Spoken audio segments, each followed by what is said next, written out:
Hi guys, welcome back to another episode of Flip the Script with Vic. I am so excited today to have Jamie Roth with me. We recorded this episode and then it Good. magically disappeared into the ethers. So I think we were meant to bring different medicine, different energy, just different conversation to the day. So I'm so excited you're back, Jamie. Thank you for your patience and for being here. You are so many things. You're a mom, you're a healer, you're a guide. You're a mystic, you're a visionary, truly. And I would love to just know what's on your heart this morning and what has been on your heart maybe for the last couple of weeks. Thank you for having me again. And I was thinking the same thing. I was like, okay, we always do, what's the meaning? What's the energy behind it? What's the symbolism? And I took it as we were meant to come back together again and just continue to foster our relationship. And I agree with you, probably bring a different conversation than we thought was necessary the first time. So I appreciate you taking the time again. Thank you very much. Of course. What's been on my mind? Oh boy. A lot of Big things like kind question. of I'm like, ooh, I feel like things are very, very heavy and dark right now. Around the world, not just in the country we both live in, the USA, but around the world. I know that being United States residents, I'm personally feeling it extra here with everything that's going on. And I don't want to spend a lot of time getting into that, but I do want to say that I do feel strongly that um, it's really time more than ever for those of us who can to shine the light. And I do want to say, though, that I am not an all love and light healer practitioner. I'm not a spiritual bypasser. Good. So that's not what I'm referring to, but I do feel very strongly that it is very important to shine the light as much as possible, um, because it's really, really needed for people to find their people and themselves in this darkness. Absolutely. Um, And I yeah. think too, we're going to talk a little bit about your Freedom Era Summit that I'm really excited about. I feel like that has a really beautiful tie almost to what's happening in the world. Yes. I feel like until you find your personal freedom, until you find what that means for you, you're going to continue to get caught in the news cycle. You're going to get Yes. continue to get caught in what's happening around you. Yeah. And of course, it's going to get really easy, right, to be overwhelmed and to be terrified maybe or scared. Yes. But as you've stepped into your power and your freedom, A, what does that look like for you? But B, what could that look like for someone else that maybe is so far from this idea of freedom that it feels out of reach for them? hmm Well, the Freedom Air Summit is special to women, and it is the idea of women who are going to shake old roles, old narratives, outdated, again, roles and narratives that are no longer serving them, and maybe never even did. Maybe they were placed upon them, upon us, like nurturer, caregiver, common themes for women that we're just supposed to be because we're female, and that's being female. And that's not necessarily incorrect, but that doesn't mean it's correct for every female. Um, and I do think that women are waking up to the freedom of, but well, who am I? Who am I internally? What's my inner guidance? What's actually my morals and my value system that I want to lead life by? So that's what freedom means to me, is to embody your authenticity, not just on the inside, not just what you think, but to embody it, that it's a form of expression in how you live. Like people around you know, they know exactly who you are. They know exactly what you're about. There's no question about it because you just live it wholly and you do it without fear, particularly fear of consequences. I'm not saying you just do whatever you want and you're harmful to other people, obviously. There are consequences to that. But I mean, instead of worrying about if people are going to like you or not, they're going to accept you or not, or how it's going to affect them, you don't worry as much about that. And instead, you say, but this is my truth. And I know that I'm embodying love, I'm embodying confidence. And so those who can meet me there will. Yeah, absolutely. It's interesting. I was having this conversation with a friend yesterday that unlearning takes a little bit, but also can be really scary because then now you're putting yourself out there as you. And you're Yes. like, oh gosh, are people going to Yes. like this or how are they going to react to this? But it's so important, I think, to discover what your values are because I know as part of my spiritual journey, I don't think I had any for a while. I Yeah. just had what society had told me, what was around me. And I actually had a coach once ask me, like, what are those values or what are those things that you stand for that maybe are a little bit edgy or are Yes. different? I didn't have Yes. an answer, Jamie. I Yeah. literally was like, I don't know. And it's only within the last couple of years that I have started to realize that I stand on these values of, women really owning their sexuality, owning Yes. themselves, owning their Yes. energy, also really standing on this value of the fact that, feminism in society, I think, is skewed completely a different way than what feminism actually is.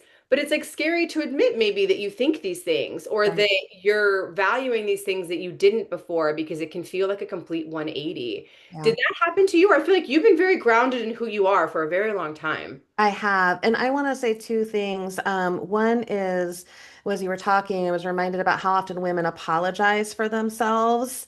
Oh, I just got They're full always chills. sorry for everything. But listen, I've known that for years because I have people come into my healing studio that you can see behind me.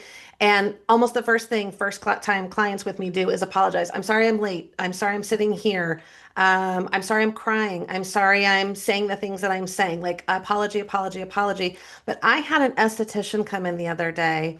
And she was like, yeah, as I work with women, they come in, the first thing to do is apologize. I'm sorry I have this blemish here. I'm sorry I have this stretch mark here. And Sorry, while I'm not perfect. yes. And I've known women apologize for years. It's a big thing, but I didn't think about how specific it could get in the different arenas out in the world. So if you're an esthetician, you're getting apologies for how you look. I was just like, wow.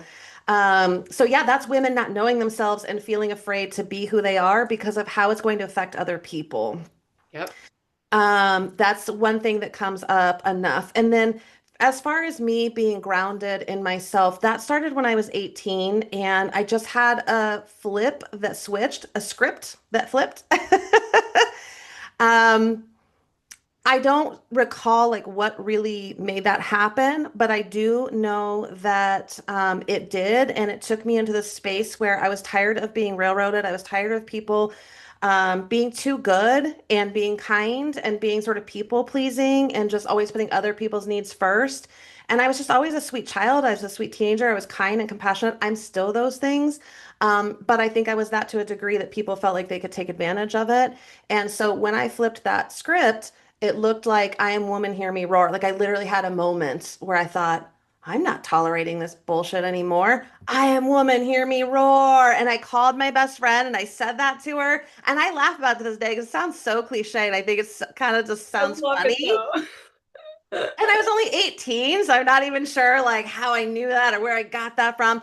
But I did flip the script after that. And, it took time and practice. That is one thing I want to say. That was the other thing that you were touching on is it takes time and it takes practice because you can step into your freedom era. You can step into this new version, but you're still going to have the old narratives running that you have to rewire. You're still going to have your nervous system reacting and responding that you're going to have to, rewire. You're going to have to employ somatic practices, breathing practices, work with healers such as us to help guide you.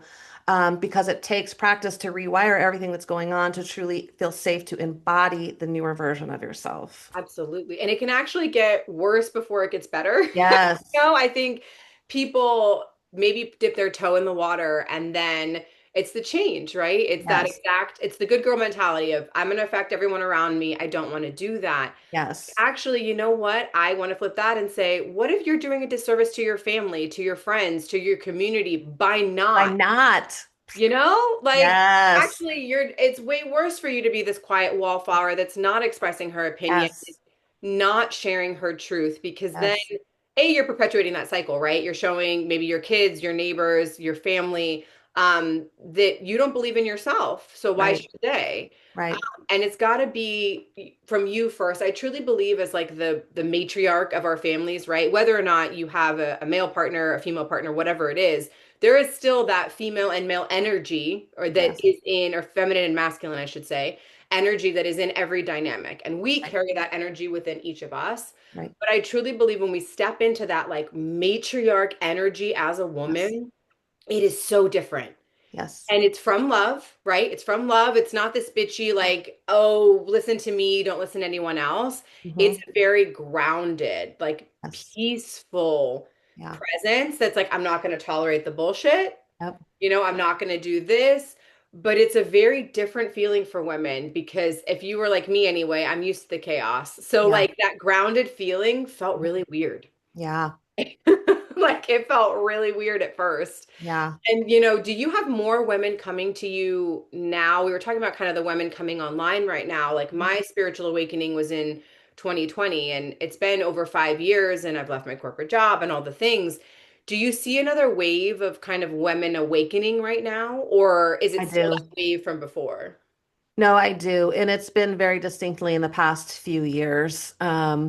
And it's been pretty amazing and powerful. The challenge I'm seeing is everything that we're talking about, but also one of the number one comments I get is one, I don't know who I am. And so they come sort of bewildered and like, what do I do with this? Because they're I call it, yeah, recognizing, pretend confused. yes, and they're just like, I mean, I have women just sit in front of me. The beginning conversation is, I'm not even sure why I'm here, but I was pulled here and I don't know but I think I don't know who I am and I don't know what to do with that. And I'm like, great, I love it. That's a beautiful starting point with like, I got you. Let's do this.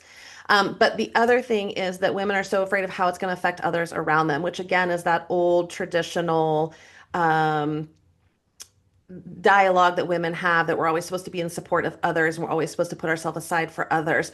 So when I was creating the Freedom Era Summit and I was reaching out to my people to say, what do you need and what would fill you up and help you and what scares you about stepping into your personal authentic freedom? One of the number one things I got was how is it going to affect other people around me if I change? How is my spouse? How are my kids? How are my coworkers?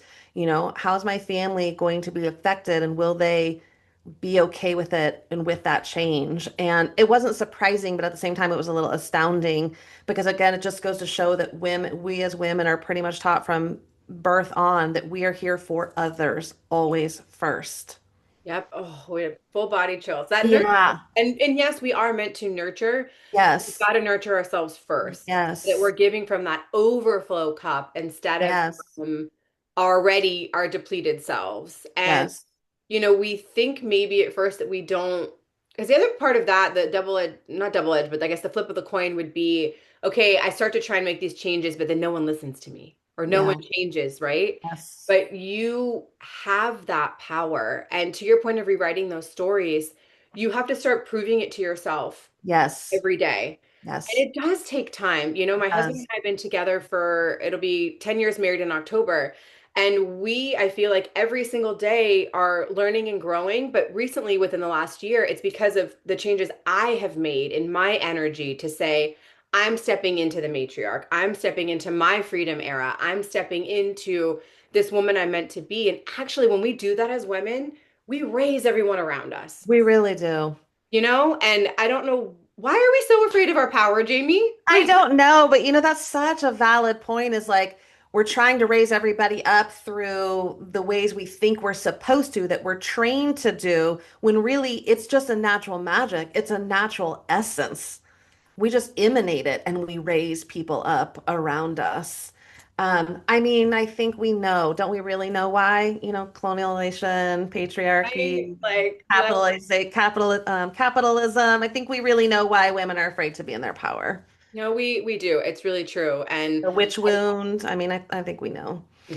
It's true, and I think it's women like us that are starting to rewrite that story Mhm. by showing the example, right? By Yes. living that truth. Yes. Embodiment is such a buzzword, right, in our space. What Yes. does it mean to you? Because I do remember in our kind of first conversation, it was important for us to share that time piece, right? That everyone wants to be embodied like immediately, Yes. but actually, it's not until you integrate all the lessons that you're going to be Yes. embodied.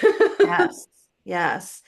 Um, To me, embodied means, I think, just kind of what I said earlier, just what is going on the inside, your actual like truths and thoughts showing on the outside. And that can look like anything. So for me in online spaces, I'm a very simple woman in the sense that I don't adorn myself with much, particularly like makeup and stuff. I think it can be such creativity and artistry in women that just do great things with makeup. I admire that and I love that. It's just not where I want to spend my time and effort. So I show up like this and I tend to have dark And you're circles so or beautiful. I agree. Thank you. That's my point is I embody that this is who I am and I'm comfortable in who I am. And that, again, that's not to say women who wear makeup are not, but that's my point. We each get to choose like how we dress, what we wear, what we speak on, and be okay that it will be accepted by some and it will absolutely not be accepted by others. And to that note, pertaining to what we've been talking about, you will lose people. You will lose people. You will. And that's part of embodiment. That's true embodiment is accepting that not everybody is for me, particularly when you thought it was like long-term relationships and realizing that, you know what? Even those people weren't meant to be forever. They were all a season. I didn't realize it, but they were a season as well. Absolutely. What do you Friendship think too. embodiment is?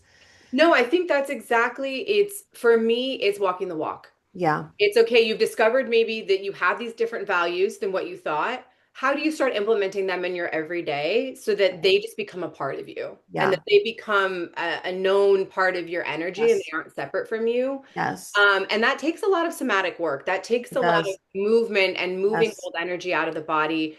Women carry so much grief. I wish Yeah. somebody had told me this. I know. And especially as moms, I think we carry so much grief, not just our own, the grief for our kids, for maybe kids that didn't happen, society as a whole. I don't think I realized as women how much we process grief. And actually, we're meant to, right? Our womb Yeah. space is every 28 days.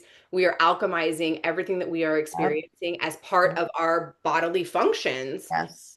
So to me, it's leaning into that and leaning into our natural cycles, right? Which I know you absolutely embody, and teach many of your clients about as I well. do. And I think that's a great example of embodiment is getting to know your cycle through the month, whether you bleed or you don't. In fact, interestingly, I have a presenter on the summit named Kiana Hines, and she's talking about womb health and about why all women don't bleed. And she actually gives a very unique perspective that bleeding monthly may not be as normal as we think it is. That bleeding usually happens when people are wounded. You bleed when you Mm. have a wound. And so why are women always bleeding? Is it really unhealthy? Anyways, it's a very fascinating No, and I'm just like, oh my God, I want to go a watch. total flip the script type of presentation. Like it's kind of, I mean, it really makes you think. But she also talks about how out of sync and out of whack, like, young girls, so young, 8, 9, starting to bleed and getting their cycle, and how wonky things have got with women. But back to the embodiment, when we embody ourselves as women, we embody the flow of the cycle, regardless of necessarily the bleeding part. That can be important, but how you feel sexually, knowing your flow of when you really desire intimacy, when you don't, when you're more in your fall and winter season, when you're internal and you don't necessarily want to be touched. My husband has had to figure that out. He has had to learn how to, as a man holding, as a masculine holding truth, depth for his feminine woman, he has had to learn to understand my cycle, not from the capitalistic gross perspective of, oh, she's just on the rag, she's being a bitch. Like, I do not tolerate that in my household. He's not like that, anyways. But just like, okay, like he listens to my cues when I get maybe a little more snappy, or I just all of a sudden he knows I'm recoiling from touch. She's like, oh, she's in her this phase, she's ready to just be backed off from. But your energy flows differently. I know you know that. I've heard you talk about it on your different podcasts and your Instagram and stuff that when you build something, you go strong into certain phases of creativity for your business enmeshed with your cycle. Yep. Like so that's a purest probably form of embodiment for that a female can do is understanding how you feel mentally, physically, sexually, creatively, energetically, and it's based on your cycle. That's probably one of the strongest things I've ever done for myself is figure out my cycle. Would you agree? Oh, absolutely. And to realize that we're not meant to work in 24-hour cycles like men. That Mm-mm. actually that's what burns us out, is Mm-hmm. doing to try and be little men, Mm-hmm. instead of being Yes. grown women, we're trying to Yes. be little The men. grind. And I'm not saying we never grind. Like I've been in a grind a little bit currently here and there with the Freedom Air, Summit because creating it takes effort to create something to put out into the world. But women are not meant to be on the grind all the time. No, not at all. And I think our cycles of creativity flow, our Yes. cycles of sexuality flow, Yes. everything is secular for Yes. women, and that is not the Yes. case for men. And I think the more that we can figure out what our own is, then Right. we're going to stop listening to the chatter out there of like, oh, she's Yes. crazy, she's Yes. PMSing. And Yes. I truly believe actually that PMS symptoms are just like repressed energy that you didn't process Yep, I from do your too. cycle. You know, I that do like if you're too. experiencing cramps, Yep. like you Yep. went through some shit the last 28 days, you And know? on the same token, I believe that perimenopause and menopause, when they are extreme, are an indication of repressed and unhealed trauma or where you've held your voice back. Because I'm in perimenopause, I'm 48, and I'm moving into that menopausal crone era, and I can tell you for certainty, like. I mean, I kind of reached this at 18, but that's just me. I tend to be way ahead of my, age. But there still is even another difference and difference I'm seeing in women in my age where they are coming into their I don't give a fuck era. My give a damn is busted and they want to speak up and speak their truth. But the harder the symptoms, I do personally believe that it has to do with where there's unhealed traumas, repressed voice, things like that showing up. Same with PMS, just on a grander, bigger scale.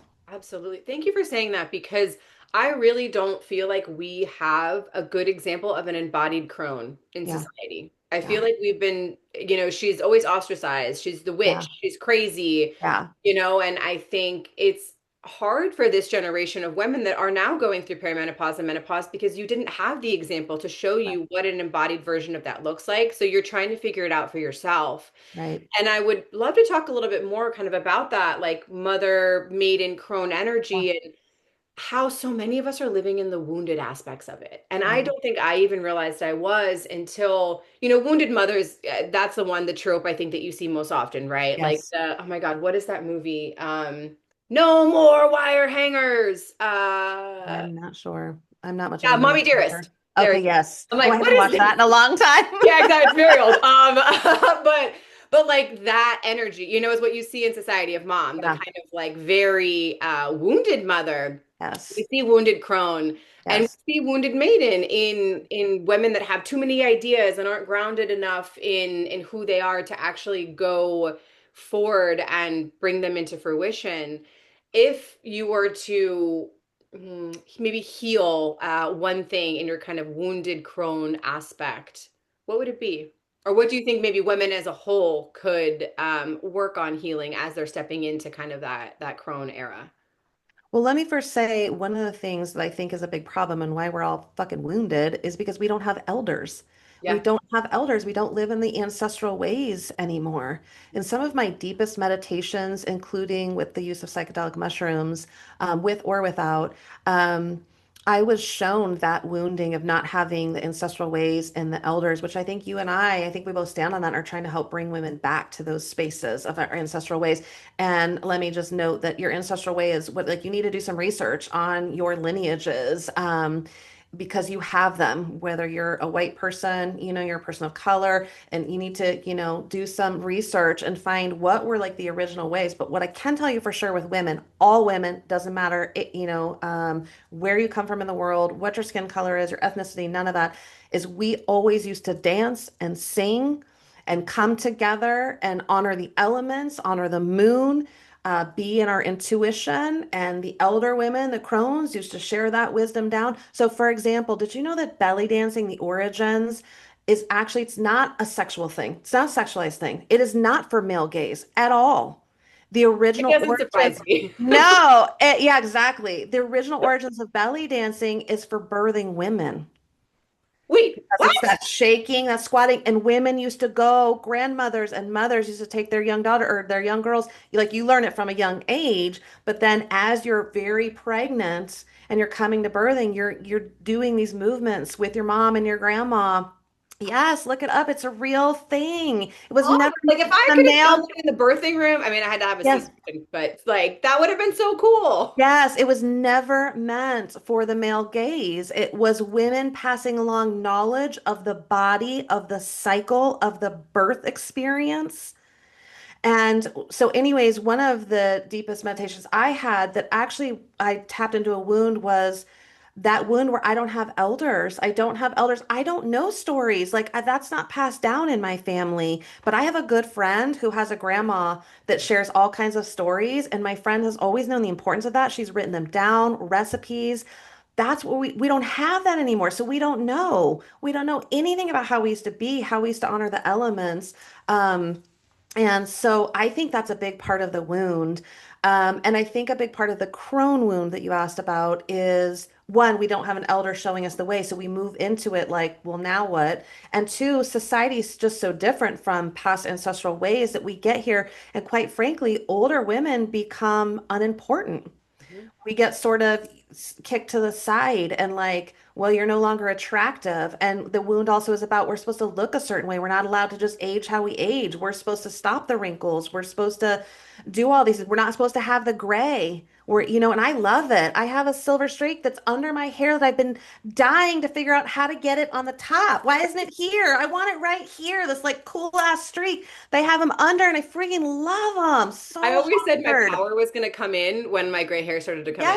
So I don't Yes. color mine either. I only have a couple, but they're there.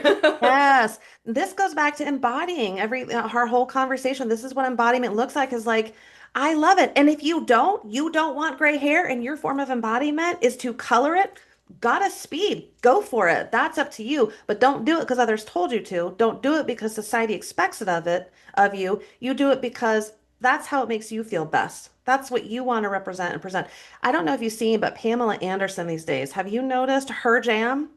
I Okay, am so so she went from male gaze woman, right? What was the show? excited. Baywatch, right? I mean, it was all about how she looked, her body, her face, makeup. She goes makeupless everywhere now. Yep. Totally makeupless. All her interviews, the red carpet, and she's come out and she's like, you know what? Because she's in her crone era. She's a good example. She's a You positive know what? example currently of crone era woman who's like, you know what? This is actually who I am, and I freaking love it. Thank you for saying that because I keep saying we don't have examples, but you're right. She is a living example of someone that's really embodying that. And the generational piece really speaks to me because I grew up with four generations under one roof. So my great grandmother, my grandparents, my Okay. mom, and I. I didn't realize how cool that was until way Yes. later. So But cool. I wish I had asked my great grandmother more of her like bruja stuff because we don't. Yes. My grandmother doesn't talk about it. Yeah. My mom shares it, but she shares what she remembers, and it's not as, straight from the source as it would Yeah. be Right. from It's not as alive with the magic of it. exactly. But I will say, I think when we do this work, we know this, right? It seven generations forward and back that it's Yep. helping. I have seen the differences in my mom now that I've started this work and her curiosity for wanting to break these generational curses and Yep. be better. And even my grandmother, who is very, I would say like Christian, kind of the other side of it, has asked me to read her oracle cards. The Oh, I day that love that happened, that. Jamie, I was like, oh, Oh. okay, Abuela, I will read your oracle cards. But like you Yeah. think that you don't have, it kind of goes back to right that embodiment and the rising of the matriarch in the family. Like people are watching you Yeah. and they are noticing, and you are making subtle ripples and differences in your family just by showing up Yep. differently, just by you exploring your own spirituality, your Yes. own personal journey, your own heroine's journey. Essentially, every woman goes through their own heroine's journey that's very different than the hero's journey. I don't know if you've ever read that book Hmm. called The Heroine's Journey, but I have it not. I shows haven't. how we have a very different journey. We kind of have to go down into the underworld and descend into the feminine, and kind of come back up and go on our way. And we Can were not I about that. can I share that I had I worked with somebody and they led a goddess into the cave meditation, and it was where we went into the underworld. We met different parts of yourself as different goddesses, like Demeter. I can't remember Persephone. Lilith. Yeah. Yeah, there was a couple, like some of the more well-known, but like really potent ones that bring out really potent energy.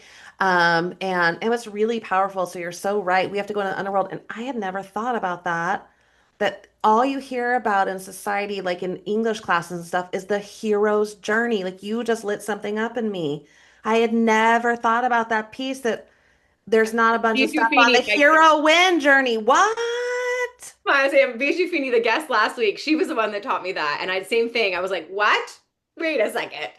I am literally having a mind blown moment of connecting so many pieces to everything we're talking about, quite frankly, which I don't know if we've worded it like this, but the oppression and suppression of women and our lineages and our ancient knowledge and our intuition, because that is what has happened in colonization and capitalization and all that kind of stuff. So that's a big part of where the wounding comes from as well, is we're told to play small and to be quiet and not shine in our weirdness. And one other thing I want to say about the crone, just No because I weirdness. I it's love it. really fun, is, there is this aspect of society in general, like nobody wants to more the male gaze, right? But there's also a beauty in that. There is a freedom. I'm not saying that women really want that to continue. Actually, there's a freedom of people, men are leaving us alone, like the creepy predator type of men, like Okay, yeah. the dog whistling are leaving us alone. And that's actually beautiful. That's actually very freeing. And um, but we don't want to be seen as irrelevant. That's where it's painful. That's where it doesn't feel good, where it's like we're washed up, dried up. When again, crones have the wisdom. That's the crone era, is sharing your lived experience, sharing your wisdom. That's the crone era. And so we are not washed up. We are meant to, share at this point. Yeah, and be our juicy selves because if Yes. really in our power, then we're not dry. We're juiced Yeah. up. We're Yeah. excited about life, and I think the patriarchy should be afraid of us that are Yes. also coming online and Yes. I agree. remembering.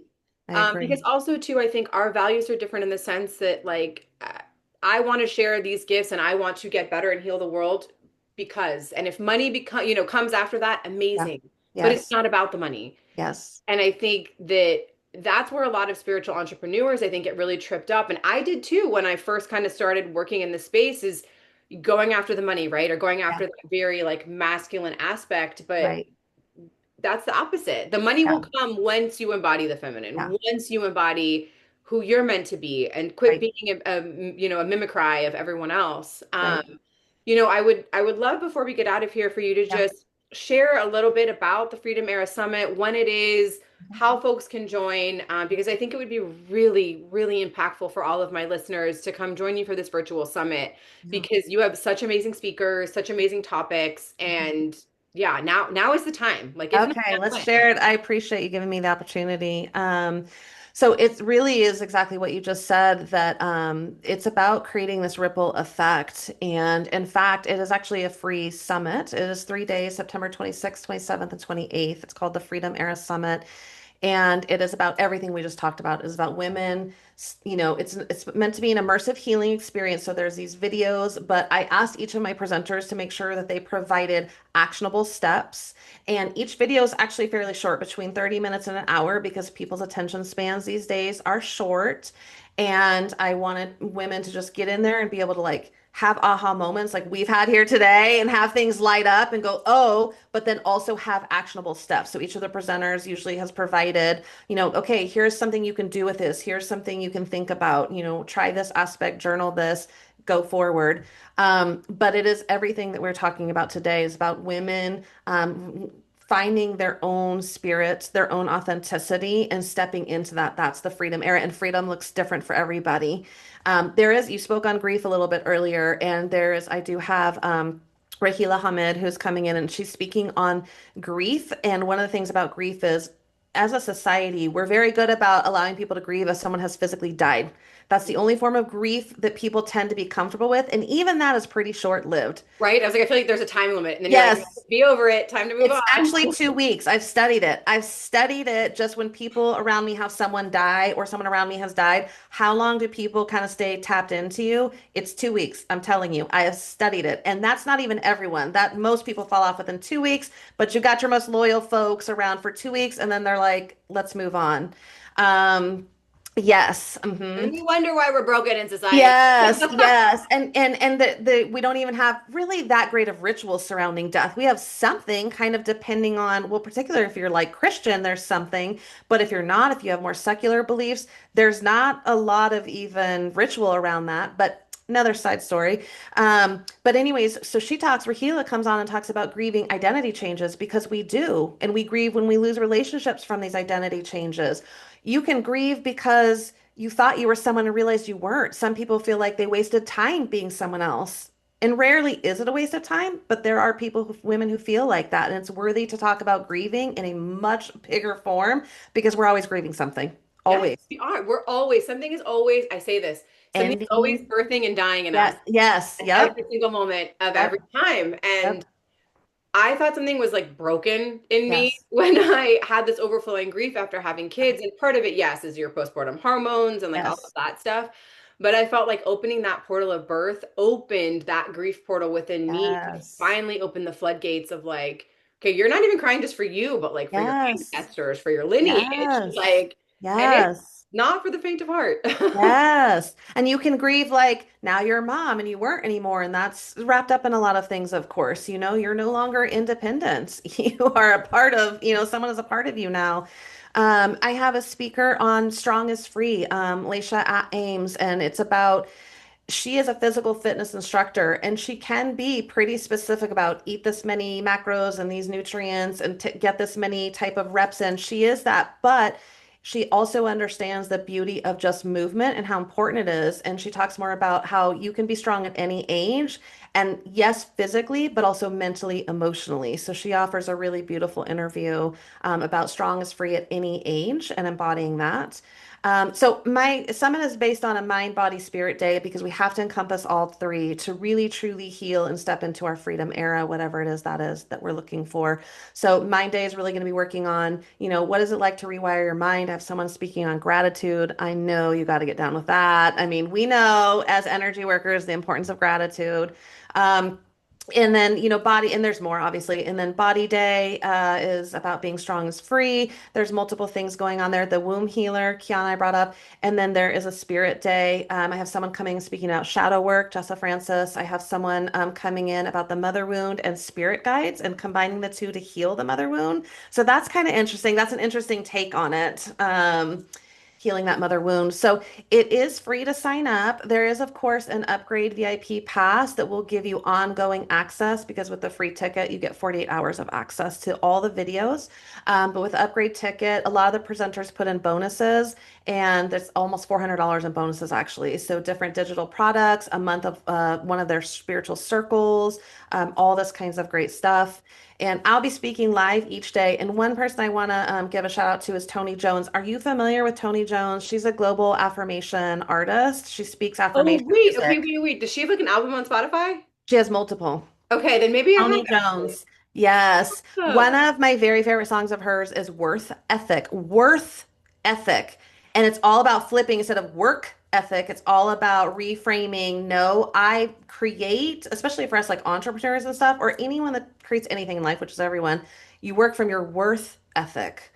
It's a beautiful song. I'll text it to you later. I'm gonna have to put it in the show notes now. I'm like, Yeah. oh, I'm gonna go jam Yeah, out. Tony does. She's going to be doing a live voice activation on, so my summit is Friday, Saturday, Sunday, 26th, 27th, and 28th, 2:30 p.m. Eastern time. She's going to be doing a live voice activation because that's her jam, right? Helping us open up our throat chakra, which you and I both know is a huge, important part of embodiment, being able to speak your truth, whether that's writing it, singing it, actually vocalizing it. Um, Ooh, and so it's saying just it meant to over and create a over. ripple effect of rising women up into their sovereignty, into their truth, breaking down walls and barriers that they've had all this time, and allowing them to become free and embody their authenticity. So I'm very, very excited about it. It's been a long journey in the making. So I'm glad it's finally here. I am too. So many women are going to benefit from this, and Yes, thank they should you. go to intuitiveencounters.com. Intuitiveencounters.com. It's backslash freedom era. But if you just go to intuitiveencounters.com, which is my website, you'll see the link to the tab to Freedom Era Summit. So yeah. Yay! And as of this episode coming out, Freedom Air Summit will be this weekend. So Okay. please, please, please sign up. All the Yes. information for Jamie and her amazing presenters and summit will be in the show notes. But thank you so much, Jamie. I'm so glad that we re-recorded this We conversation did this. because, yeah, no, this, I mean, is just as potent as the first one, but Yes. different. And I feel Yes. like it I more, agree. it's needed. Yes. Any last things you want to share with everyone before we say goodbye? No, but I just want to thank you again for taking the time. Again, I know we're all busy women, but it's women connecting and taking that time, even if it's a little inconvenient to rate. Like you and I are embodying the essence of the Freedom Era Summit and of just our work in general that we're putting out to the world. So I thank you for what you're doing for women, and I appreciate your time with me again, and I've enjoyed it. Hey, thanks Yeah, so much, thank Jamie. Thanks you. everyone for being here. Be good to one another. I'll see you next week.